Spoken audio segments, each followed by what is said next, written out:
Hello my viewers, कैसे हैं आप सब। Welcome back to my channel. I hope आप सब अच्छे होंगे। यहाँ पर हम कर रहे हैं सीटेट के लिए मैथ्स की प्रिपरेशन, प्राइमरी एंड अपर दोनों लेवल के लिए। तो चलिए देर न करते हुए करते हैं क्वेश्चन और आते हैं अपने क्वेश्चन नंबर 1 पर। क्वेश्चन नंबर 1 क्या है। एक पुस्तकालय में 5,690 पुस्तकें हैं।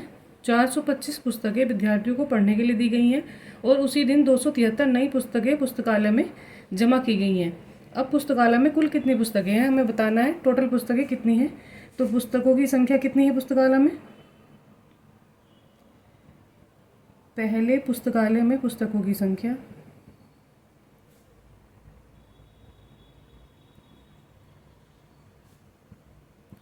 पुस्तकें कितनी है इसको लिख लेते हैं। क्या दिया हुआ है, बराबर 5,690। और विद्यार्थियों को कितनी दी हैं, विद्यार्थियों को दी गई पुस्तक, विद्यार्थियों को दी गई पुस्तकें कितनी हैं, 425। तो यहाँ पर नोट करते हैं हम 425। अब इसको माइनस करते हैं, यहाँ पर कैरी लिया, यहाँ कितना हो जाएगा 10, 10 से 5 माइनस किया तो कितना आएगा 5। और यहाँ पर कितना आएगा, यहाँ बचेगा कितना 8, 8 से 2 माइनस करते हैं तो कितना हो जाएगा 6। और यहाँ 6 से 4 माइनस करते हैं तो कितना आएगा, 6 से 4 जाएंगे तो 2। और यहाँ पर 5 है, 5 से कुछ माइनस नहीं होगा तो 5 ही आएगा। कितनी संख्या बचती है, 5,265। इतनी पुस्तकें बची हुई हैं। ये कितनी है, बची हुई पुस्तकें हैं। ठीक है, अभी हमें क्या करना है, पुस्तकालय में 273 नई पुस्तकें आ गई हैं। अब हमें बताना है कि कुल कितनी है। तो नई आई पुस्तक कितनी है, नई जमा पुस्तकें कितनी हो गई, बराबर 273। कुल जमा पुस्तकें कितनी होंगी, या कुल पुस्तकें लिख लेते हैं। कुल पुस्तकें कितनी है पुस्तकालय में, बराबर 5,265। और उसमें प्लस कितना करना है हमें, 273। तो टोटल जो उसको ऐड कर देंगे।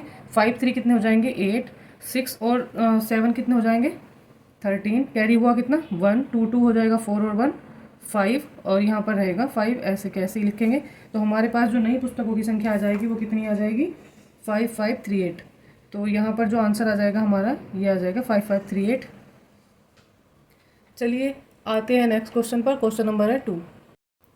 क्वेश्चन नंबर 2 में दिया हुआ है 1/3 में कितने 1/12 हैं। तो यहाँ पर ऑप्शन देख लेते हैं। ऑप्शन क्या क्या दिए हुए हैं, 6, बी में दिया हुआ है 4, ऑप्शन सी में दिया हुआ है 9 और ऑप्शन डी में दिया हुआ है यहाँ पर 12। तो हमें बताना है कि 1/3 में कितने 1/12 हैं। तो हमको इसको सोल्व करना है। सोल्व करते हैं, चलिए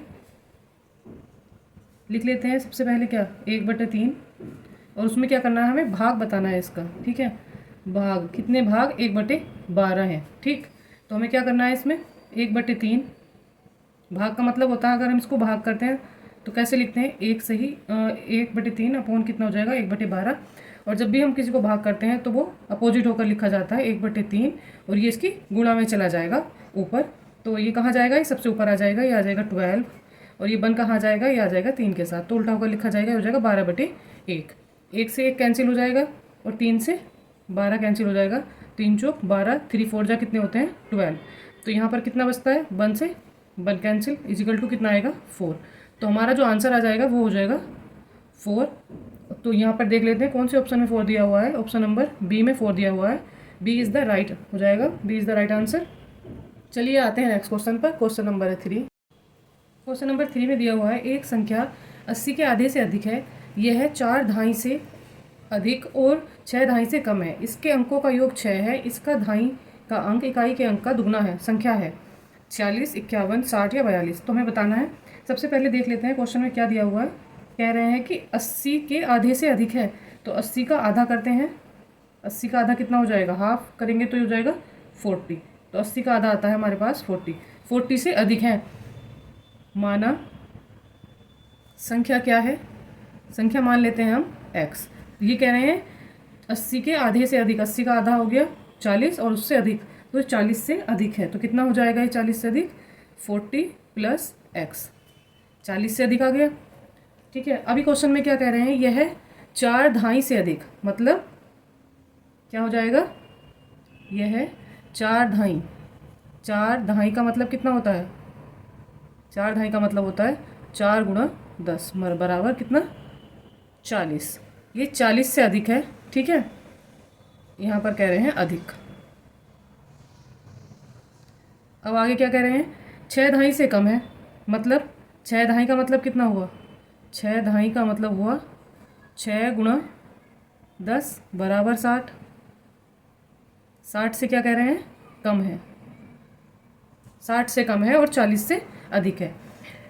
इसके अंकों का योग 6 है। अब ऐसी संख्या होनी चाहिए जिसके अंकों का योग 6 हो। तो 40 से अधिक ऐसी कौन सी संख्या है जिसके अंकों का योग 6 हो जाएगा, तो हमारे पास क्या संख्या हो जाएगी, और 60 से कम होनी चाहिए। तो इसके बीच में ऐसी कोई संख्या आती है 40 के और 60 के बीच में, यहाँ पर देख लेते हैं, यहाँ पर देखते हैं तो कितना आ जाएगा, 4 और प्लस 2 कितना होता है 6, 4 और 2 6 होता है। और वो कह रहे हैं कि अंकों का योग कितना है, 6 है। अंकों का योग बराबर 6, 4 और 2 6। तो इसका मतलब क्या हुआ, 40 से अधिक 60 से कम बराबर हमारे पास संख्या क्या हो गई, 40 और 2 42। तो जो हमें संख्या प्राप्त होगी वो हो जाएगी 42। तो हमारा आंसर हो जाएगा ये 42 ही हो जाएगा हमारा आंसर, ठीक है। और हमें क्या बताना है, इसका दहाई का अंक इकाई के अंक का दुगना है, यहीं से पता चल जा रहा है, यहीं से क्लियर हो रहा है।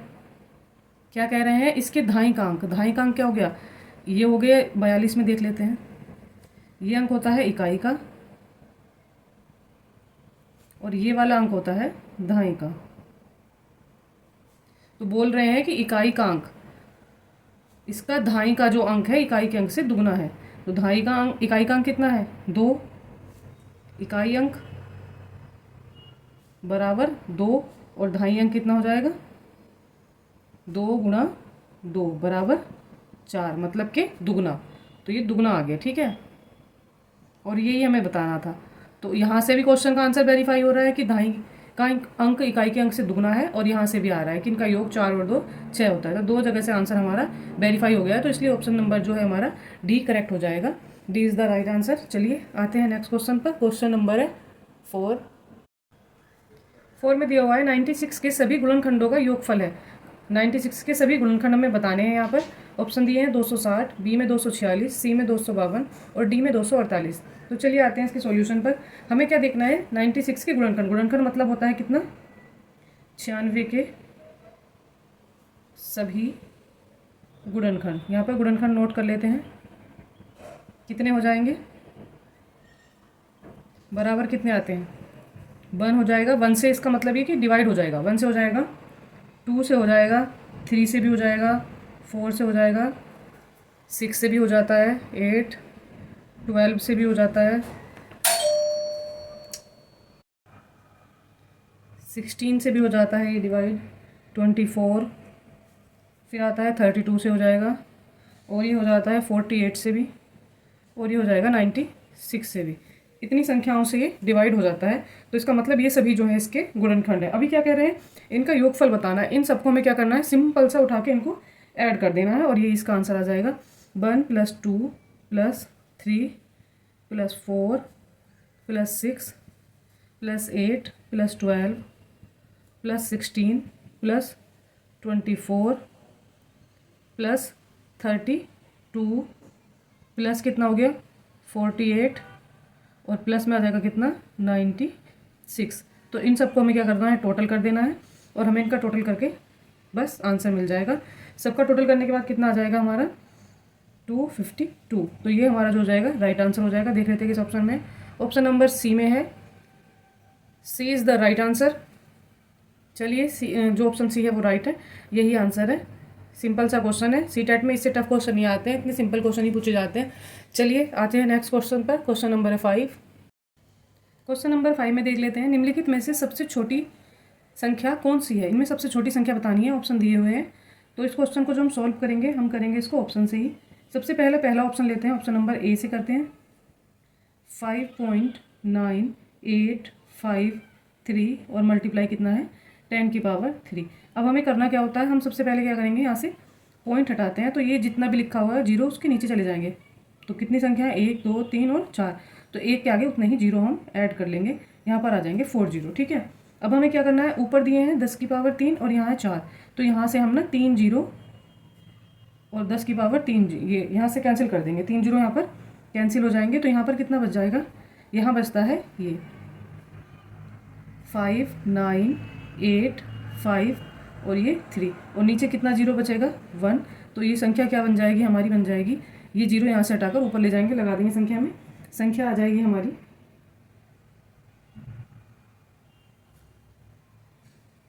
क्वेश्चन नंबर 5 में दिया हुआ है निम्नलिखित में सबसे छोटी संख्या ज्ञात कीजिए। तो हमें इसमें देखनी है सबसे छोटी संख्या कौन सी हो जाएगी। ठीक है, सबसे छोटी संख्या देखते हैं। सबसे छोटी संख्या देखने के लिए पहले ऑप्शन नंबर ए ले लेते हैं। 5.9853 मल्टीप्लाई 10 की पावर है 3, और नीचे क्या करेंगे हम, सबसे पहले पॉइंट हटाते हैं यहाँ से, तो जीरो नीचे ले जाएंगे। तो 1 के बाद कितने जीरो लगेंगे, संख्या गिन लेते हैं और लिख देते हैं 1 2 3 और 4। तो यहाँ पर आ जाएंगे कितने जीरो, 4 जीरो, और ऊपर कितना दिया हुआ है 10 की पावर 3। तो ये पूरा पूरा इससे कैंसिल हो जाने वाला है। कितना हो जाएगा कैंसिल, यहाँ से 3 जीरो जो है ये कैंसिल हो जाएंगे। तो कितना बचता है 1 जीरो। अब इसको लिख लेते हैं 5 9 8 5 और ये 3, और नीचे कितना जीरो, 1 जीरो। तो इस संख्या को पॉइंट हटाएंगे, पॉइंट लगाना हो तो यहाँ से कैसे लिखेंगे इसको, संख्या बन जाएगी क्या नई वाली 5 9 8 5, और यहाँ पॉइंट जीरो 1 अंक के बाद है, तो यहाँ पर कितना आ जाएगा 0.3, ये आ जाएगा। जो नई संख्या बनी वो बन गई हमारी 5985.3। ठीक है, ऑप्शन बी को देख लेते हैं। बी में क्या करते हैं, बी में भी सेम प्रोसेस करनी है हमें। कितना है 6.595 मल्टीप्लाई कितना 10 की पावर कितनी है यहाँ पर 4, और नीचे कितना, एक पॉइंट हटाएं यहाँ से, कितने जीरो आएंगे एक के बाद, 1 2 और 3, 3 जीरो यहाँ पर आ जाएंगे।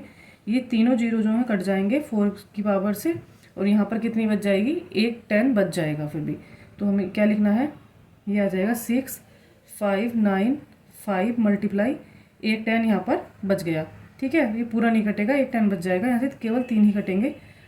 तो ये कितना हो जाएगा टोटल, इसकी मल्टीप्लाई करेंगे तो 6595, और ये कितना है 1 जीरो, सीधी सीधी मल्टीप्लाई करेंगे तो ये आ जाएगा 65,950। ठीक है, ऑप्शन नंबर सी के साथ करते हैं।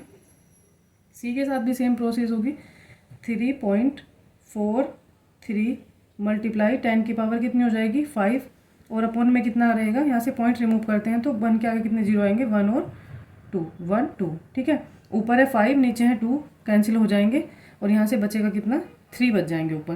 तो इसको लिखेंगे कितना 3 4 3 मल्टीप्लाई कितना 10 की पावर 3, मतलब 10 की पावर 3 ये। तो कितने आ जाएगा, जो हमारे पास संख्या आएगी 3 4 3, और इसके आगे कितने जीरो 3 जीरो, 1 2 और 3, ये संख्या आ गई हमारी। ठीक है, ये आ गई है 3,43,000। अब नई संख्या रह गई है हमारी डी ऑप्शन। डी ऑप्शन को देख लेते हैं। 7.004 मल्टीप्लाई कितना 10 की पावर 3 से करते हैं, और यहाँ से पॉइंट रिमूव करेंगे तो 1 के आगे कितने जीरो हो जाएंगे 1 2 और ये 3, 3 डिजिट लिखे हुए हैं 3 आ जाएंगे, और ऊपर भी 3 है तो पूरा पूरा कैंसिल हो जाएगा। यहाँ पर कितना रहेगा, यहाँ पर आ जाने वाला है हमारा, चलिए यहाँ पर कितना आ जाने वाला है हमारा, ये पूरा डिजिट जो बचेगा यही बचेगा सेम 7004। अब हमें इसमें बताना है कि सबसे छोटी संख्या कौन सी है। हमारे पास ये चारों संख्या आ गई हैं ये, और इसमें सबसे छोटी संख्या आपको कौन सी दिख रही है, तो हमें सबसे छोटी संख्या दिख रही है 5985, ये सबसे छोटी संख्या है। तो हमारा जो ऑप्शन नंबर ए है ये करेक्ट हो जाएगा, ऑप्शन नंबर ए राइट है। तो आंसर क्या हो जाएगा हमारा, ऑप्शन नंबर ए हो जाएगा। चलिए आते हैं नेक्स्ट क्वेश्चन पर। क्वेश्चन नंबर है 6। क्वेश्चन नंबर 6 में है किसी विभाजन में शेष उससे अधिक होगा जो 176 को 3 से विभाजित करने पर आता है। तो यहाँ पर ऑप्शन दिए हुए हैं ए बी सी और डी। सबसे पहले क्या करना है, हमें देखना है 176 को 3 से विभाजित करने पर कितना शेष आता है। तो हम सॉल्यूशन करते हैं इसका। तो यहाँ पर देखते हैं 176 को हम सिंपल सा डिवाइड कर लेते हैं, किससे, हम करेंगे इसको 3 से।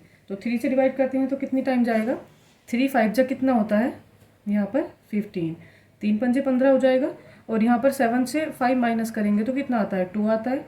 और अब यहाँ ये 3 से नहीं जाएगा, छोटा रह गया है, तो यहाँ पर कैरी क्या करना है हमें, हम कैरी करते हैं यहाँ पर 6।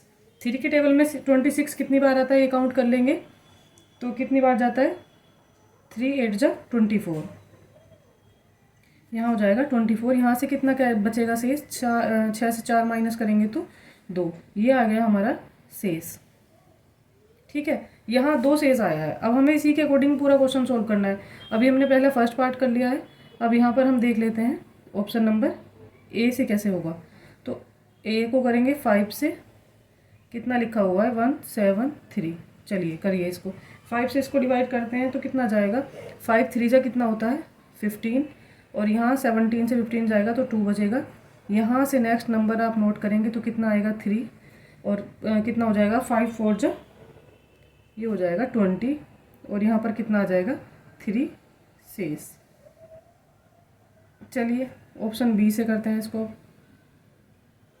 ऑप्शन बी से करेंगे तो कितना हो जाएगा, ये हो जाएगा यहाँ पर 4 से करेंगे किसको 1 7 और ये 4 को। ठीक है, कितने टाइम जाएगा ये हो जाएगा 4 4 जा 16। कितना बचता है यहाँ पर 1, अभी छोटा है 4 से नहीं जाएगा तो नेक्स्ट डिजिट यहाँ पर हम नोट डाउन करेंगे, ये हो जाएगा 14। और 4 का टेबल 14 को देखते हैं कितने बार ये इसको डिवाइड करता है, तो ये 3 टाइम करता है। 4 3 जा 12 हो जाएगा, और यहाँ पर कितना हो जाएगा 2 बचेगा हमारा शेष। ठीक है, इससे माइनस करके आते हैं सी ऑप्शन पर। सी में क्या है देख लेते हैं, कितने बार जाएगा ये 3 से करना है हमें, और किसको करना है 1 7 और 5 को। तो ये कितने टाइम जाएगा, 1 7 5 को 3 से करेंगे तो 3 5 जा कितना हो जाएगा 15। यहाँ पर कितना 7 से 5 माइनस हुआ तो 2, और यहाँ पर नेक्स्ट डिजिट नोट डाउन करेंगे, ये हो जाएगा 525। तो 3 8 जा 24, यहाँ से 5 से 4 माइनस करेंगे तो 1 शेष। अब हमें क्या करना है, अब नेक्स्ट पार्ट देखना है हमें डी। तो ऑप्शन नंबर डी से भी देख लेते हैं क्या आता है। 2 से करेंगे किसको 1 7 और 6 को। ठीक है, तो 2 कितना हो जाएगा 2 8 जा 16, यहाँ 7 से 6 माइनस हुआ 1 आएगा। नेक्स्ट डिजिट नोट करते हैं तो 6 16 हो जाएगा। 2 8 जा फिर से 16 हो जाएगा। तो यहाँ पर कोई भी रिमाइंडर नहीं बचता है, कोई शेष नहीं आता है। तो चलिए अब देखते हैं जो हमारा शेष आया था विभाजित करने पर, उससे क्या होगा, करने पर अधिक आता है ये बताना है हमें केवल। ठीक है, तो उससे अधिक कौन से ऑप्शन में आ रहा है ये देख लीजिएगा। अधिक आता है कौन से वाले ऑप्शन में, ऑप्शन नंबर हमारा जो ए है वो ए में आ रहा है 3, तो हमारा जो ऑप्शन नंबर ए है उसी में सबसे अधिक आ रहा है। चलिए ये हो जाएगा हमारा right answer, option number A. ठीक है, यही हो जाएगा हमारा आंसर जो हो जाएगा।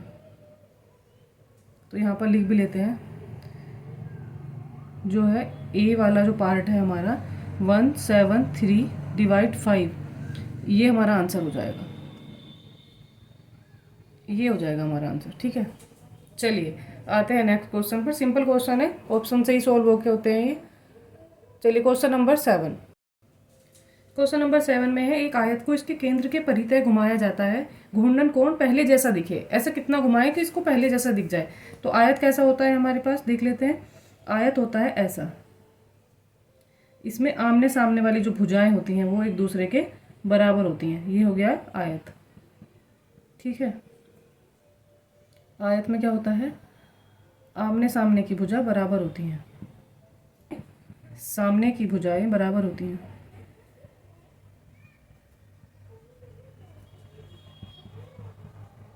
क्या होती हैं, बराबर होती हैं। हमें ये चीज़ पता है कि आमने सामने की भुजाएं एक आयत में बराबर होती हैं। तो इसी के अकॉर्डिंग हम क्वेश्चन करने वाले हैं, इसी से हो जाएगा। बस सिंपल क्वेश्चन है, कुछ नहीं होता इसमें। आमने सामने की भुजाएं आयत में बराबर होती हैं, तो इसको कह रहे हैं, ये एक आयत दिया हुआ है। अब हमें इसमें आमने सामने की भुजा दिखानी है, तो हमें क्या करना है, इसको ये एक लाइन खींच लेते हैं इसके बीचों बीच। ठीक है, यहाँ पर ये एंगल हो जाएगा कितना 90, और ये कह रहे हैं कि इसको ऐसा घुमाएं जो पहले के जैसा दिखे। तो कितना हम इसको घुमा सकते हैं, आप देखिए इतना घूमेगा तो 90, और ये यहाँ से यहाँ तक जाएगा तो ये कितना हो जाएगा, टोटल ओवरऑल कितना हो जाएगा, ये ओवरऑल हो जाएगा ये 180। ये कितना आ जाता है, ये आ जाएगा यहाँ से यहाँ तक घुमाने पर पहले जैसा आ जाएगा, जैसा पहला है वैसे ही दिखेगा। तो आंसर हो जाएगा 180। ऑप्शन नंबर देख लेते हैं सी इज द राइट आंसर। चलिए आते हैं नेक्स्ट क्वेश्चन पर। क्वेश्चन नंबर है 8। क्वेश्चन नंबर 8, एक समचतुर्भुज में कितनी सममित रेखाएं होती हैं। ऑप्शन दिए 0, 2, 4 और 1। इनमें से हमें बताना है कितनी सममित रेखाएं होती हैं एक समचतुर्भुज में। तो समचतुर्भुज कैसा होता है, चलिए बना लेते हैं। यहाँ पर हम समचतुर्भुज होता है कुछ इस टाइप का। और इसमें क्वेश्चन में क्या बोल रहे हैं, इसमें बोल रहे हैं कि कितनी इसमें सममित रेखाएं होती हैं। तो सममित रेखाएं का मतलब क्या होता है, यहाँ पर हम 2 लाइन खींच लेते हैं ऐसा करके और ऐसा करके। इस लाइन को बोलते हैं हम, चलिए कुछ मान लेते हैं एल और इसको हम मान लेते हैं एम। एल लाइन से इधर देखेंगे तो भी ये जो पार्ट इधर है वही पार्ट सेम इधर है, ठीक है।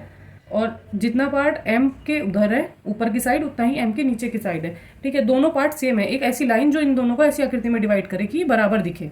सममित रेखा ऐसी रेखा होती है जो किसी भी आकृति को बराबर भागों में बांट देती है। तो हम इसे कितनी लाइनों में खींच सकते हैं, इसमें केवल हम 2 ही लाइन खींच सकते हैं, एल और एम। एल खींचते हैं तो ये 2 पार्ट में डिवाइड हो जाती है इक्वल, और अगर एम खींचते हैं तो ये इक्वल पार्ट में डिवाइड हो जाती है। तो अलग अलग बना के भी मैं आपको दिखा देती हूँ कैसे खींचनी है। देखिए पहले एम खींचते हैं, एम लाइन खींची तो एम के नीचे की साइड और ऊपर के साइड ये बराबर भागों में बट गया है, ठीक है। एक सममित रेखा ये हो गई। अगर दूसरी हम खींचते हैं तो वो सममित रेखा कैसी हो जाएगी, वो हम खींचते हैं ऐसे, ठीक है। तो ये खींचते हैं हम एल। एल के इधर के साइड जैसा है वैसा ही ये इधर के साइड है, ठीक है। तो ये इससे भी बराबर भागों में बराबर आकृति में बट रही है। तो कितनी रेखा हो जाएंगी, एक ये हो जाएगी एल और एक हो जाएगी एम। रेखाएं हो जाएंगी 2। ऑप्शन नंबर बी करेक्ट है। चलिए आते हैं नेक्स्ट क्वेश्चन पर। क्वेश्चन नंबर है 9। यहाँ पर देख लेते हैं, मेघा ने 3 कोणों की माप ली, 108 डिग्री, एक 75 डिग्री, 90 डिग्री। तो वर्गीकृत रूप बताओ। इसका वर्गीकृत रूप बताना है कि इसको क्या क्या कैसे कैसे वर्गीकृत कर सकते हैं। तो 3 कोण है 90 डिग्री। सबसे पहले 90 डिग्री वाला कोण देख लेते हैं। ये बना 90 डिग्री। तो ये कितना हो जाएगा, इस कोण को हम क्या बोलते हैं, हम बोलते हैं इस कोण को समकोण। 90 डिग्री का जो कोण होता है वो समकोण होता है। फिर उसने खींचा है 75 डिग्री। तो ठीक है, 75 डिग्री कहाँ पर बनेगा, कैसा बनाएंगे 75 डिग्री, कोई एक ऐसा कोण ए बी और सी। 75 डिग्री का कोण कैसा हो जाएगा, जो ऐसा त्रिभुज होता है जिसमें किसी भी कोण का माप जो होती है 90 से कम हो, तो वो कौन सा कोण होता है, ये आता है न्यून कोण। 75 जो है 90 से कम है, ये समकोण नहीं है, तो ये हो जाएगा न्यून कोण। जहां पर तीनों कोणों का योग, तीनों कोण, जहां पर तीनों कोण क्या है 90 से छोटे हों, 90 से छोटे हों, तो वहां पर क्या होता है, न्यून कोण होता है, ठीक होते हैं। तो वो क्या होता है, न्यून कोण होता है।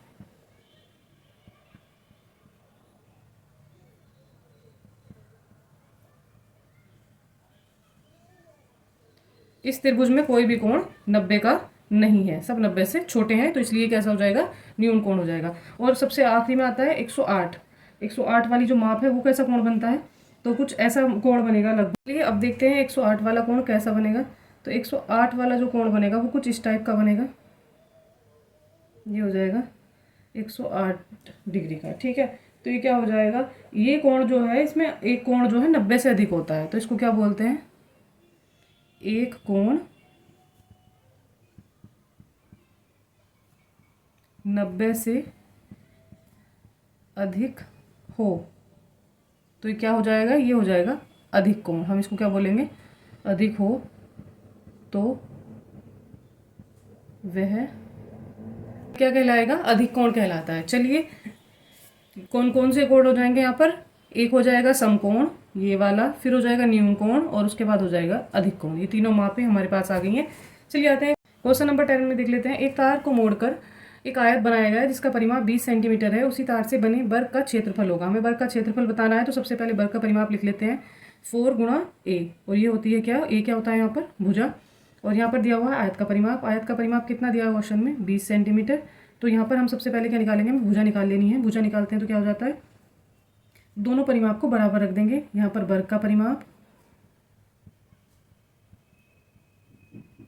बराबर आयत का परिमाप, कितना हो जाएगा 4a, और ये कितना हो जाएगा इक्वल में, इक्वल हो जाएगा 20। a इज इक्वल टू कितना हो जाएगा 20/4। 4 से इसको डिवाइड करते हैं तो कितनी बार जाएगा ये 5 टाइम जाएगा, ये कितना हो जाएगा, तो ये आ जाएगा a इज इक्वल टू आ जाएगी कितनी भुजा 5। अब हमें भुजा यहाँ पर मिल गई है। अब हमें क्या बताना है, हमें बताना है वर्ग का क्षेत्रफल। तो वर्ग का क्षेत्रफल बराबर क्या होता है, वर्ग का क्षेत्रफल, वर्ग का क्षेत्रफल बराबर होता है a स्क्वायर। तो a हमें मिल गया है तो a स्क्वायर हो जाएगा। तो a की वैल्यू यहाँ पर पुट करेंगे, 5 का स्क्वायर कर देंगे। 5 का स्क्वायर करते हैं तो कितना हो जाएगा, 5 5 जा 25। और हमें यहाँ पर इसकी यूनिट लिखनी है तो सेमी स्क्वायर। यही हमारा आंसर हो जाएगा। देख लेते हैं कौन सा ऑप्शन सही है। ऑप्शन नंबर सी राइट है। चलिए इसी के साथ क्लास कंप्लीट हो जाती है। कैसी लगी आपको मेरी क्लास, और मैथ्स की और क्लास के लिए मेरे साथ बने रहिएगा। मैं करवाने वाली हूँ यहाँ पर प्राइमरी एंड अपर दोनों लेवल की प्रिपरेशन, तो मेरे साथ बने रहिएगा। चैनल को लाइक कीजिएगा, शेयर कीजिएगा, सब्सक्राइब कीजिएगा।